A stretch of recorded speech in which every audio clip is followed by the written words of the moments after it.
জ্বালানি তেলের বিষয়ে আরো জানাতে চট্টগ্রাম ও রাজশাহী থেকে যোগ দিচ্ছেন আমাদের সহকর্মীরা। শুরুতেই যাচ্ছি চট্টগ্রামে, সেখান থেকে জানাবেন আমাদের সহকর্মী আব্দুল্লাহ রাকিব।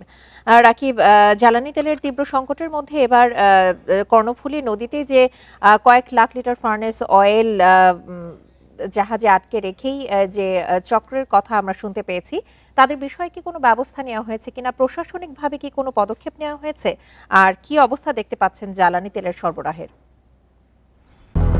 200-র বেশি সার্ভিস ও ফিচারে লেনদেনের সব বিকাশ অ্যাপে সম্ভব।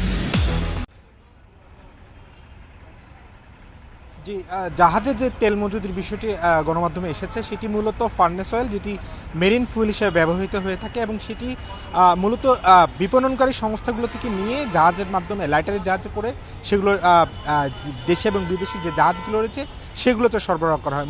মূলত সেটি তদারকির ব্যবস্থা করে থাকে কোস্টগার্ড, এবং তারা সেখানে কোনো ধরনের অসাধু চক্র বা অবৈধভাবে কোনো বিক্রির বিষয়টি আছে কিনা সেটি তারা তদারকি করছে। এবং আমরা আজকেও তাদের সাথে কথা বলেছিলাম, তারা যেটি বলছেন যে এটি তারা প্রয়োজনীয় ব্যবস্থা নিচ্ছেন এবং কারা এই ধরনের চক্র আছে বা কারা মজুত করছে তারা সেই বিষয়টি দেখভাল করছেন। আমরা যদি এবং সেই তেলটি মূলত কিন্তু জ্বালানি হিসাবে শহরাঞ্চলে যে গাড়িগুলো ব্যবহার হয় সেটিতে ব্যবহার হয় না, গাড়িগুলোতে যানবাহনের যে জ্বালানি ব্যবহার হয় সেটির এখন আমরা সংকট দেখছি। নগরের জুড়ে যে পেট্রোল পাম্পগুলো রয়েছে সেগুলোতে, আমরা যে পেট্রোল পাম্পে আছি সেখানেও দেখছি দীর্ঘ সময় আসলে যানবাহনগুলো অপেক্ষা করতে হচ্ছে। এবং এই পেট্রোল পাম্পে কিছুক্ষণ আগেও বিক্রি হয়েছিল অকটেন, কিন্তু এই মুহূর্তে তাদের যে অকটেনের মজুদ সেটি প্রায় শেষ হয়ে গেছে। ফলে গাড়িগুলো যারা অকটেন নিতে এসেছিলেন তাদেরকে অপেক্ষা করতে হচ্ছে দীর্ঘ সময়। এবং কবে নাগাদ আসলে ডিপো থেকে তেল নিয়ে এখানে আবার তেল বিক্রি শুরু হবে, অর্থাৎ অকটেন বিক্রিটি শুরু হবে, সেটি এখনও নিশ্চিত নয়। ডিজেলের ক্ষেত্রেও আমরা একই সংকট দেখছি। সরকারি থেকে কোনো বিক্রির সীমা নির্ধারণ না থাকলেও যেহেতু রেশনিং পদ্ধতিতে এখানে পেট্রোল পাম্পগুলোকে তাদেরকে ডিপোগুলো থেকে তেল আনতে হচ্ছে, প্রতিদিন তাদের যে চাহিদা সেই চাহিদার প্রায় অর্ধেক তারা এখন পাচ্ছেন। ফলশ্রুতিতে তারাও একরকম রেশনিং করে এখানে বিক্রি করছেন 200 টাকা এবং 1000 টাকা, এই সীমাতে আসলে তারা বিক্রি করছেন তেল। কিন্তু আমরা নগরীর যে অন্যান্য যে পেট্রোল পাম্পগুলো সেখানেও একই চিত্র দেখছি। কয়েকটি পেট্রোল পাম্প ঘুরেও আসলে তেল পাচ্ছেন না গ্রাহকরা, এবং তারা অভিযোগ করছেন আসলে সরকারের তরফ থেকে যে কথাটি বারে বারে বলা হচ্ছে যে তেলের কোনো সংকট নেই, তেলের সরবরাহ আছে, কিন্তু বাস্তব চিত্র একেবারেই ভিন্ন। মানুষজন অভিযোগ করছেন আসলে প্রকৃত ঘটনা বা প্রকৃত চিত্র সরকার যাতে উপস্থাপন করে এবং তেলের ডিপোগুলো থেকে পেট্রোল পাম্পের যে সরবরাহ সেটি যাতে নিশ্চিত করা হয় আরও বেশি। এবং ফলশ্রুতিতে তারা যেটি বলছেন যে এই সংকট কবে নাগাদ সংকট সমাধান হবে সেই বিষয়ে কোনো ধরনের স্পষ্ট কোনো বার্তা নেই। ফলে যারা পেট্রোল মালিক এবং আছেন এবং গ্রাহকরা আছেন তারা এক ধরনের শঙ্কার মধ্যে আছেন। প্রতিদিনই এই সংকট নতুন করে বৃদ্ধি পাচ্ছে। ফলে চট্টগ্রামে যে পেট্রোল পাম্পগুলো যে জ্বালানির সংকট সেটি আরও বেশি বেড়েছে বলে জানিয়েছেন এখানকার সংশ্লিষ্টরা। রাকিব, আপনি আমাদের সঙ্গে থাকুন। এবার আমরা যাচ্ছি রাজশাহীতে, সেখান থেকে জানাবেন সহকর্মী মোস্তাফিজুর রহমান।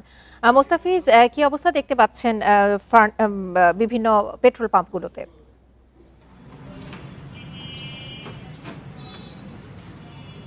দেখুন, সরকারের পক্ষ থেকে যেটি বলা হচ্ছে যে তেলের কোনো সংকট নেই, সরবরাহ স্বাভাবিক রয়েছে, এই তথ্যর পুরো বিপরীত চিত্র বলা যেতে পারে রাজশাহীতে। আমরা রাজশাহীতে যে পেট্রোল পাম্পে অবস্থান করছি এইখানে আমরা দেখেছি যে গাড়িগুলো লরিগুলো আছে এগুলোর ধারণ ক্ষমতা সর্বোচ্চ 13,500 লিটার। এর বিপরীতে তারা বাঘাবাড়ি ফিলিং স্টেশন থেকে তারা পাচ্ছেন সর্বোচ্চ 3,000-3,500 পেট্রোল অথবা অকটেন এবং সেই সাথে 3,500 ডিজেল। এই সব মিলিয়ে তারা 13,500-এর বিপরীতে তাদের গাড়িতে আনতে পারছেন 7,000 জ্বালানি।